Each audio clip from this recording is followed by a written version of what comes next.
नमस्कार। Sports scan के आज के संस्करण में आप सबका बहुत बहुत स्वागत। खेल जगत की तमाम खबरों का लेखा जोखा लेकर मैं हूं नवीन सक्सेना आज के इस अंक में, और आज के इस अंक में मेरे साथ इन खबरों पर चर्चा करने के लिए मौजूद हैं जानी मानी खेल पत्रकार मोना पार्थसारथी।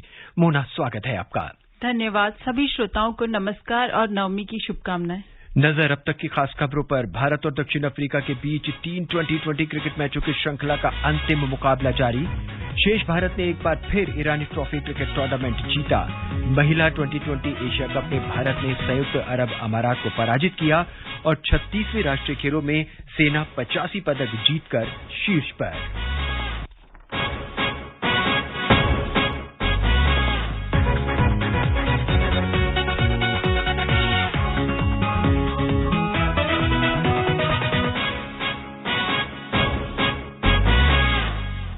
भारत और दक्षिण अफ्रीका के बीच 3 T20 क्रिकेट मैचों की श्रृंखला का अंतिम मुकाबला इस समय इंदौर के होलकर स्टेडियम में खेला जा रहा है। ताजा समाचार यह है कि एक विकेट गिर चुका है दक्षिण अफ्रीका का और बोर्ड पर 30 रन बने हैं और 5वां ओवर इस समय ये चल रहा है। भारत ने टॉस जीतकर गेंदबाजी करने का फैसला किया। हालांकि भारतीय टीम में 3 बदलाव भी किए गए हैं। विराट कोहली, अर्शदीप सिंह और KL राहुल की जगह श्रेयस अय्यर, उमेश यादव और मोहम्मद सिराज को मौका दिया गया है। मोहम्मद सिराज के पास अब चांस है अपने आप को प्रूव करने का, क्योंकि हो सकता है कि आगामी विश्व कप में अब उनको जगह सुनिश्चित हो जाए, मिल जाए, क्योंकि बुमराह को पूरी तरह से नकार दिया गया है। बिल्कुल, बुमराह का चोटिल होकर बाहर होना भारतीय गेंदबाजी आक्रमण के लिए बहुत बड़ा झटका है और अभी टीम प्रबंधन की नजरें पूरी इसी पर होगी कि उनके विकल्प के रूप में किसे शामिल किया जाए। और मोहम्मद सिराज ने शुरुआत बहुत प्रतिभाशाली गेंदबाज हैं, लेकिन IPL का सत्र उनका अच्छा नहीं गया और लगातार वो इन आउट टीम से होते रहे। तो ये उनके पास वाकई सुनहरा मौका है, क्योंकि भारतीय टीम श्रृंखला पहले ही जीत चुकी है, 2 मैचों में शानदार जीत दर्ज की है और अब ये तीसरा मैच है, तो निश्चित तौर पर फ्रिंज खिलाड़ियों को इसमें आजमाया जा रहा है।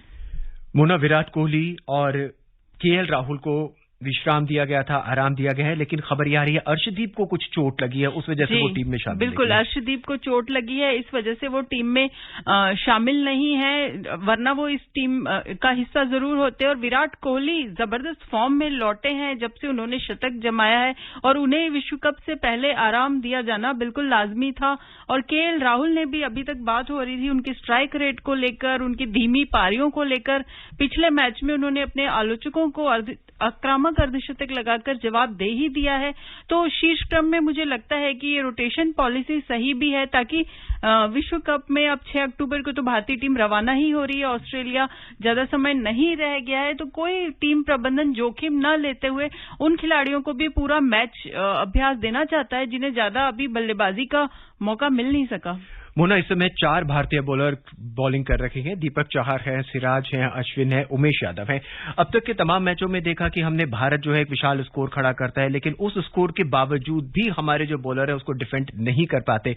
आज जब हम पहली बार बॉलिंग कर रहे हैं, कितना हमें स्कोर अपने आप को उनको रोकना होगा दक्षिण अफ्रीका को, ताकि अब हम जीत सके। इस समय चुनौती है भारतीय बॉलर्स के पास। देखिए, दक्षिण अफ्रीका की टीम को कतई हल्के में लिया नहीं जा सकता और आपने देखा होगा कि IPL में जो दक्षिण अफ्रीका के बल्लेबाज हैं, खासतौर पर डिकॉक और डेविड मिलर, किस कदर वो कहर बरपा सकते हैं। और मिलर ने तो पिछले मैच में साबित ही कर दिया कि वो किस तरह के बेहतरीन बल्लेबाज हैं। तो यहाँ पर भारतीय टीम जरूर ये कोशिश करेगी कि 120-130 के आसपास दक्षिण अफ्रीका को कंटेन कर सके, ताकि बाद में ये उनके लिए सुपड़ा साफ करना, जिसको कहते हैं 3-0 से क्लीन स्वीप करना, वो आसान हो जाए। एक विशेषज्ञ के तौर पर आप क्या देखते हैं कि भारतीय बॉलिंग के अंदर कहां कमी आ रही है कि हम 15वें ओवर के बाद बिल्कुल भी कंटेन नहीं कर पा रहे हैं बैटर्स को रन बनाने में? देखिए, जैसे कि आपने कहा, डेथ ओवर भारत के लिए बहुत बड़ी चिंता का विषय बना हुआ है। और जो डेथ ओवरों के हमारे विशेषज्ञ गेंदबाज माने जाते हैं, अगर मैं बात करूं हर्षल पटेल की, तो पिछली श्रृंखला में काफी महंगे साबित हुए। हालांकि वो लंबे समय बाद टीम में लौटे थे चोट की वजह से, लेकिन जो फॉर्म उनका IPL में था वो फॉर्म उनका यहाँ डेथ ओवरों में देखने को नहीं मिला। और अब जसप्रीत बुमराह भी टीम में नहीं है, तो वाकई राहुल द्रविड़ और रोहित शर्मा के लिए ये बहुत बड़ा सिरदर्द है, क्योंकि बहुत ज्यादा समय अब रह नहीं गया है। पहला मुकाबला भारत का 23 दिवाली के एक दिन पहले पाकिस्तान से खेलना है, काफी कुछ स्टेक पर रहता है पाकिस्तान के खिलाफ मुकाबले में वैसे भी। और पाकिस्तान के गेंदबाजी आक्रमण को अगर हम देखें तो उसके मुकाबिल भारतीय गेंदबाजी आक्रमण होना चाहिए। तो अभी बहुत ज्यादा सिर खपाई है और ये मैच वाकई जैसे आपने कहा, मोहम्मद सिराज, उमेश यादव के चयन को लेकर काफी उंगलियां उठी कि ये पीछे की ओर उठाया गया कदम है। तो उन्हें भी ये साबित करना होगा कि जो उन पर भरोसा जताया गया है वो सही है। जी। इस बीच शेष भारत ने एक बार फिर ईरानी ट्रॉफी कप क्रिकेट टूर्नामेंट जीत लिया है। फाइनल में शेष भारत ने सौराष्ट्र को 8 विकेट से पराजित किया। मुकेश कुमार, कुलदीप सेन और सरफराज खान को प्लेयर ऑफ द फाइनल चुना गया। एक report.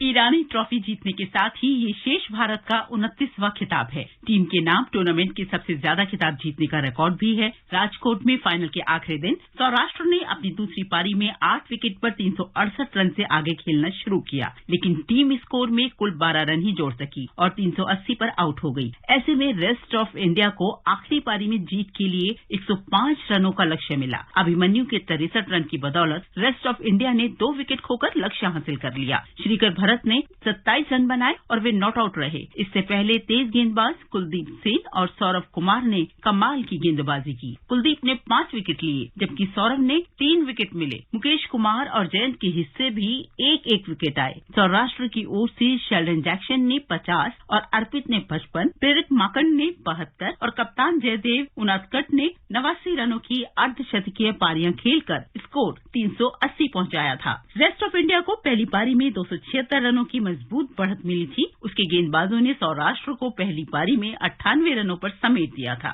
Charu Saxena, sports scan.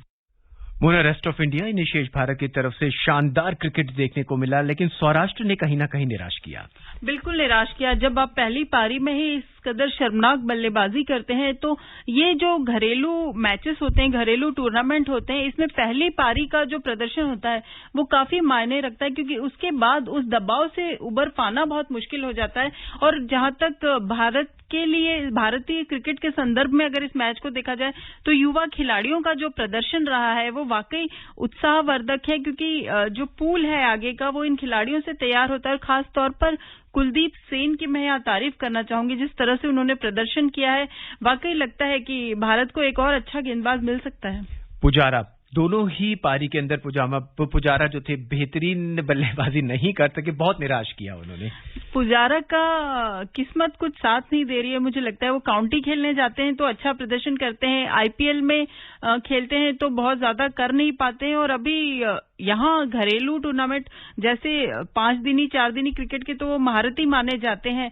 कहते हैं जब पुजारा क्रीज पर हैं तो अंगद की तरह उनका पैर जम जाता है, लेकिन कहीं ना कहीं कोई ना कोई मेंटल ब्लॉक है, क्योंकि उनकी तकनीक पर किसी को शुभा नहीं है।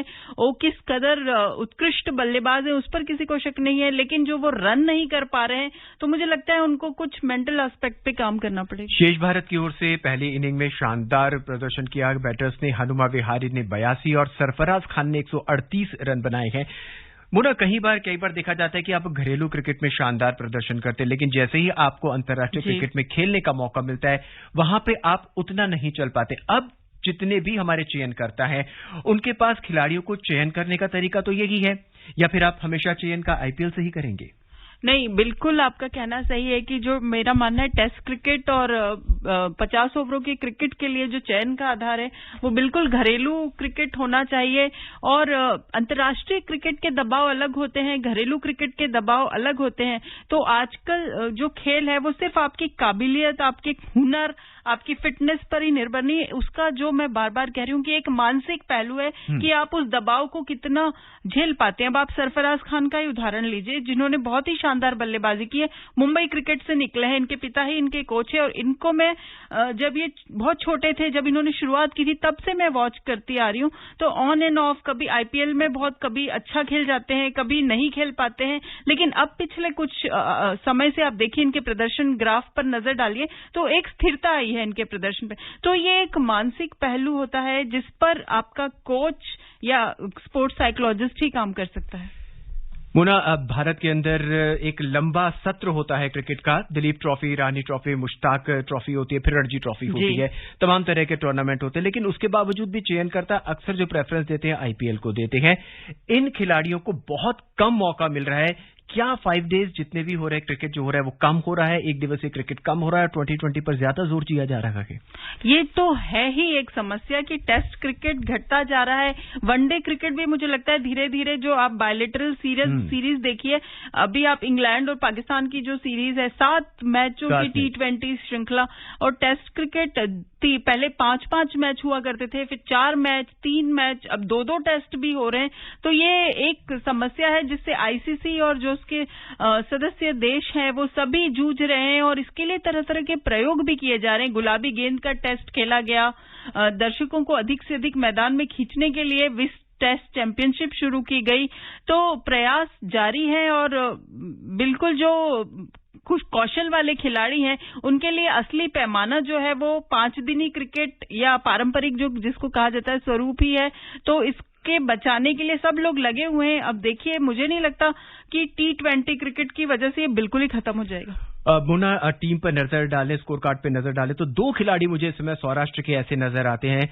चेतन सकारिया, बेहतरीन गेंदबाजी उन्होंने करी है, 5 विकेट हासिल किए हैं 28 ओवर में, और उनाद कट 72 रन उन्होंने बनाए हैं। कप्तान हैं वो सौराष्ट्र के। क्या कुछ मौका इनको दिया जा सकता है? नादकट को तो काफी मौके मिल चुके हैं, उनके लंबे कद और उनकी गेंदबाजी की वजह से काफी मौके उन्हें दिए गए। लेकिन फिर यही है कि जो घरेलू क्रिकेट का प्रदर्शन है उसे अंतर्राष्ट्रीय स्तर पर दोहरा पाना भी जरूरी है। चेतन सकारिया को भी मुझे लगता है एक मौका दिया जा चुका है। तो सकारिया अभी यंग है, उनके पास काफी मौका है। तो वास्तव में समस्या यह है कि भारतीय क्रिकेट में इतना बड़ा पूल है कि खिलाड़ी तो 11 ही खेलेंगे ना मैदान पर। अब आप इस टीम को ही देखिए कि आप इसमें से किसको हटाकर किसको रखेंगे। तो इतना ज्यादा प्रतिस्पर्धा है भारतीय क्रिकेट में कि आप भारत की A, B, C, D 4 टीमें खड़ी कर सकते हैं एक ही समय पर। लेकिन मुना, ऑन द कॉन्ट्रेरी, आपके पास 4 टीमें आप खड़ी कर सकते हैं, लेकिन जब बॉलिंग की बात आती है तो एक बार फिर T20 में हमारे पास बॉलर्स की कमी नजर आती है। देखिए, बॉलर्स की कमी नहीं कह रही हूं मैं, क्यों कमी है कि हमारे बॉलर्स इस समय अवेलेबल नहीं है। जसप्रीत बुमराह दुनिया के सर्वश्रेष्ठ गेंदबाजों में से है, मोहम्मद शमी कोरोना संक्रमण से उबर नहीं पाए हैं। तो यहाँ थोड़ा सा किस्मत खराब है कि एकदम टूर्नामेंट से ठीक पहले आपका जो प्रमुख गेंदबाज है, प्रमुख तेज गेंदबाज है, जो आपके गेंदबाजी आक्रमण की धुरी है, वो ही चोटिल हो जाए, तो इसमें तो कुछ किया नहीं जा सकता। इस बीच महिला 2020 एशिया कप में भारत ने संयुक्त अरब अमारात को 104 रन से पराजित कर दिया है। भारत ने आज पहले बल्लेबाजी करते हुए शानदार बैटिंग की। दीप्ति शर्मा ने 64 और जेमिमा रॉड्रिक्स ने 75 रन का योगदान दिया। जेमिमा ने वापस आके दिखा दिया है कि वो कितनी शानदार खिलाड़ी हैं, बेहतरीन बल्लेबाज, और ये भी दिखा दिया है कि उनको चयन न करना टीम में कितनी बड़ी भूल थी। तो वाकई जेमिमा बहुत ही शानदार खिलाड़ी है, और जिस एटीट्यूड के साथ वो खेलती हैं, और आज उन प्रमुख बल्लेबाज नहीं चल सके भारत के, हरमनप्रीत कौर को आज आराम दिया गया था। ऐसे में उन्होंने एक पारी के सूत्रधार की भूमिका बखूबी निभाई। हालांकि ये बेमेल मुकाबला था भारतीय टीम के लिए। यूएई कोई बहुत बड़ी चुनौती नहीं है, और अभी तक भारत ने तमाम आसान मुकाबले खेले हैं। असली मुकाबले अभी जो दोनों बांग्लादेश और शायद पाकिस्तान से मुकाबला है, के साथ शुक्रवार को मुकाबला, जी, तो वो असली दोनों मुकाबले हैं, और मुझे लगता है सेमीफाइनल का रास्ता तो क्लियर ही है। वहीं दक्षिण अफ्रीका में अगले साल फरवरी में होने वाले महिला 2020 विश्व कप का कार्यक्रम जारी कर दिया गया है। विश्व कप 10 से 26 फरवरी के बीच दक्षिण अफ्रीका के 3 शहरों में आयोजित किया जाएगा। 10 फरवरी को केपटाउन में मेजबान दक्षिण अफ्रीका और श्रीलंका आमने सामने होंगे। भारतीय टीम 12 फरवरी को अपने अभियान की शुरुआत पाकिस्तान के खिलाफ करेगी। दोनों टीमों के बीच ये मुकाबला केपटाउन में खेला जाएगा। फाइनल मुकाबला 26 फरवरी को केपटाउन में ही होगा। भारत को इंग्लैंड, वेस्टइंडीज, पाकिस्तान और आयरलैंड के साथ ग्रुप 2 में रखा गया है। भारत 15 फरवरी को वेस्टइंडीज, 18 फरवरी को इंग्लैंड और 20 फरवरी को आयरलैंड के साथ खेलेगा। Tournament league cum knockout format में खेला जाएगा। भारतीय टीम इस समय बांग्लादेश में T20 एशिया कप खेल रही है।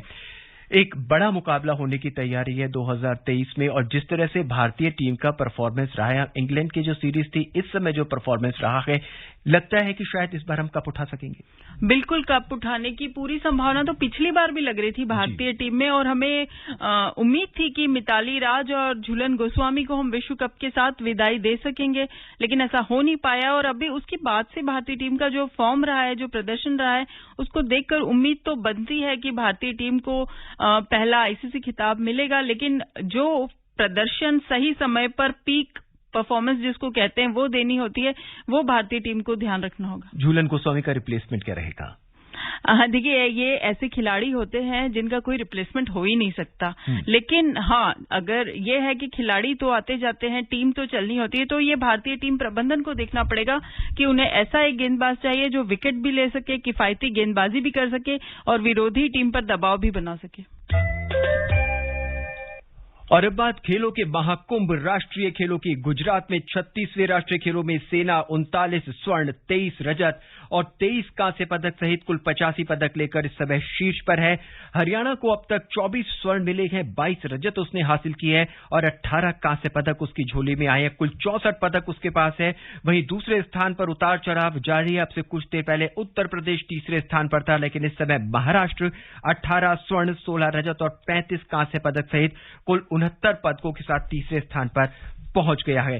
शानदार खेल रहे हैं, शानदार रिकॉर्ड बन रहे हैं और शानदार खिलाड़ी भाग ले रहे हैं। वो सभी खिलाड़ी जो अंतर्राष्ट्रीय स्पर्धाओं में भी अपनी प्रतिस्पर्धा दे चुके हैं, खेल चुके हैं, अब वो भारतीय धरती पर भी खेल रहे हैं। और जैसे आपने शुरुआत में कहा कि खेलों का महाकुंभ, महोत्सव, तो वाकई में इस समय जो गुजरात में डांडिया की धूम है और तरह तरह के खिलाड़ी जो है गरबा पंडाल में कभी दिख रहे हैं, कभी गुजराती भोजन का लुत्फ उठाते हुए दिख रहे हैं। तो जिस तरह से उनकी खातिरदारी की जा रही है, जिस तरह से वो घुल मिल रहे हैं आपस में, और वाकई में लगता है कि प्रतिस्पर्धा का स्तर भी आप देखिए कितना जबरदस्त है कि चाहे वो सविता पूनिया हो जो हमारी हॉकी टीम की कप्तान है, वो इसमें खेल रही है। लवलीना बोरगोहेन को मैंने देखा कि वहां पर है। नीरज चोपड़ा पहले दिन मौजूद थे वडोदरा में।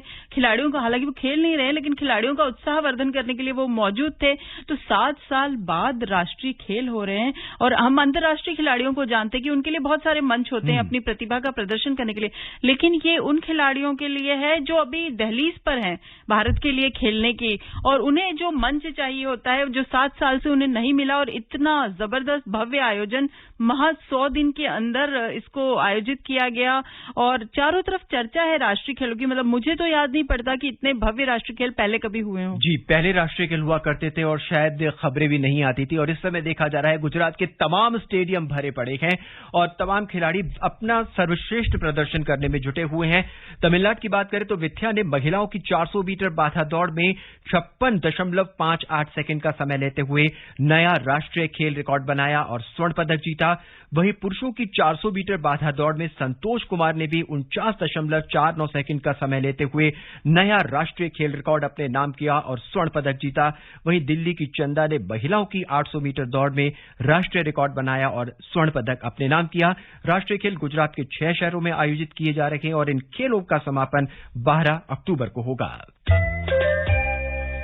और अब बात फुटबॉल की। 20 नवंबर से कतर में फीफा विश्व कप शुरू हो रहा है और इसमें 32 टीमें खेलेंगी। टूर्नामेंट में 15 लाख दर्शकों के आने की उम्मीद है। फीफा और मेजबान कतर विश्व कप में 17 लाख करोड़ रुपए खर्च करेंगे। इंतजार खत्म है, बहुत जल्दी फीफा वर्ल्ड कप जिसका पूरा विश्व इंतजार करता है इस समय कतर में हो रहा है। ये अपने आप में एक बड़ी बात है कि किसी एशियन कंट्री के अंदर एक बार विश्व कप खेला जा रहा है। बिल्कुल, एशियन देश के अंदर खेला जा रहा है और भारत, हालांकि भारत का इसमें कोई सरोकार नहीं, लेकिन आप देखिए इसकी इतनी जबरदस्त फैन फॉलोइंग है फुटबॉल की कि हर किसी को इंतजार है विश्व कप का, अपने पसंदीदा खिलाड़ियों को मैदान पर उतरते देखने का। और भारत में मैं देखती हूँ बच्चों के बीच, खासकर युवाओं के बीच, सबने अपनी अपनी टीम बांट ली होती है। ये कोई ब्राजील को सपोर्ट कर रहा है, कोई अर्जेंटीना को, कोई इटली को, तो एक अलग सा माहौल बन जाता है और इंतजार सबके साथ हमें भी है।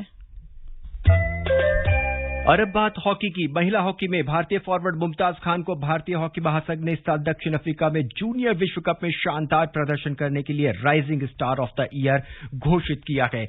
मोना, हमसे जुड़ने के लिए और अपनी विशेष राय और आंकड़े साझा करने के लिए आपका बहुत बहुत धन्यवाद। शुक्रिया। चलते चलते नजर एक बार फिर अब तक की खास खबरों पर। भारत और दक्षिण अफ्रीका के बीच 3 T20 क्रिकेट मैचों की श्रृंखला का अंतिम मुकाबला जारी। शेष भारत ने एक बार फिर ईरानी ट्रॉफी पर कब्जा किया और 36वें राष्ट्रीय खेलों में सेना 85 पदक जीतकर शीर्ष पर। आज के इस अंक में बस इतना ही। मुझे यानी नवीन को दें इजाजत। नमस्कार।